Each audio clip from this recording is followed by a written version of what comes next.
काय केलंस तू सानिका बरोबर? मी काहीच नाही. मी घरी परत आलो, वहिनी एकटी होती. आता अशी संधी मी सोडतो होय? मी लगेच सुरुवात केली. गप्पा ना हो, काही कालच्या गप्पा, काही आजच्या गप्पा, काही आधीच्या गप्पा. तिला काय झालं माहिती नाही, अचानक एकदम थरथरायला लागली. तेवढ्यात माऊली आली आणि माझी संधी गेली. का आलायस तू इथे? म्हणजे 25 वर्षांपूर्वीचा आठवस आहे. दुपट्यात गुंडाळलेला मी तुम्हाला सापडलो.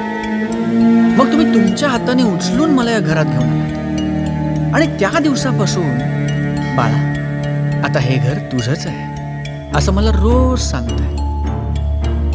आता बाळ त्याच हक्काने परत आलं. पण आता तू मला इथे नको आहेस.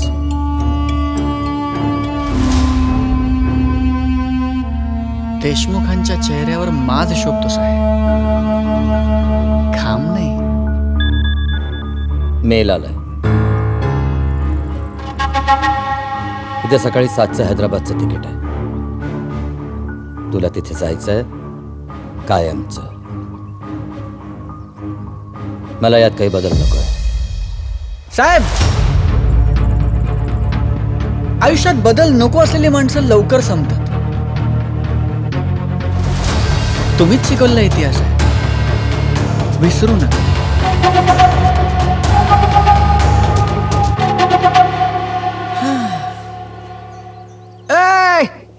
चला चला चला चला चला, आता निघायचं. चला.